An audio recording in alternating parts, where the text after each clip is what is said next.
5, 4, 3, 2. It's that time. Another week where the Jets are thinking what could have been. But y'all vote for me for the Pro Bowl, man. There were some bright spots. Anderson and a touchdown.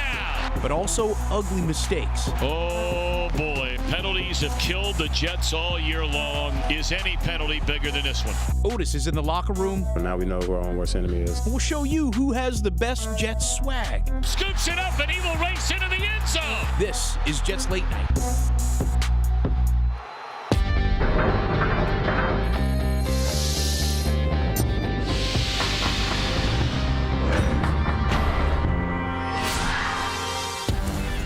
Well, the Jets' playoff hopes have seemingly been crushed. They are still mathematically alive, but today's loss was devastating to that cause.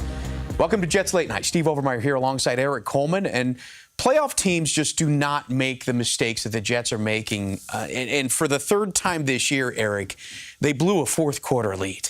You can't take turns making mistakes. That's one of my coaches always taught us. You know, you have to learn from the mistakes of other people, and that's what great teams do. The Jets have the second most penalty yards in the NFL. A couple of numbers here to keep in mind. They're actually on pace to set a franchise record for penalty yards. They also lead in defensive penalties that result in first down. But let's talk a little bit about the defense, because the Jets defense came to play, and our Otis Livingston caught up with linebacker Darren Lee.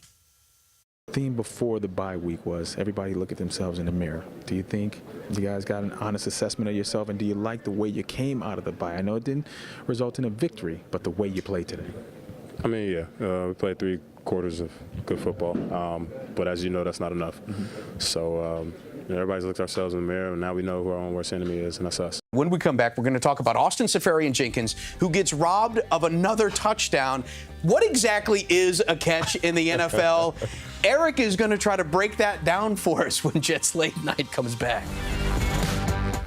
Well, the Jets may be better than their preseason expectations, but they have still lost 5 of their last 6. Welcome back to Jets Late Night, Erik. We are seeing the talent that these players have, but also some missed opportunities. And for the second time this season, Austin Seferian-Jenkins has a touchdown pulled back. Yeah, that's got to be frustrating if you're Austin. You know, you make some great plays, do a good job, but you think you score some points for your team.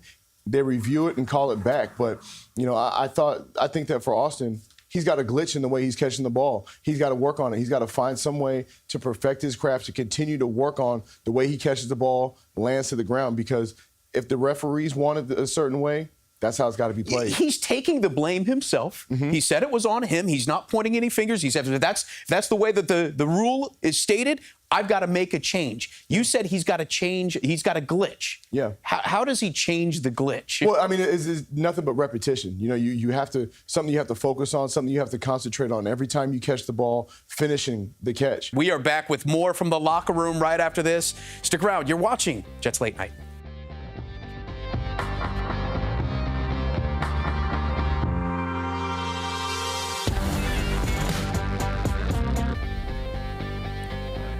Best way for you to get on Jets Late Night, use hashtag MyJetSwag, and you can appear just like these fine folks on our show, showing off your Jets gear and your family's Jets gear. You know what? Everybody in the family has to wear something. Yeah, you got to Jets. get the family involved. Sure. You know, that makes it much more fun that pass it down to generations. Absolutely, yes, every single one of them. Welcome back to Jets Late Night. Steve Overmyer alongside Erik Coleman. This is our favorite segment of the show. This is the time when Erik puts on his coach's hat.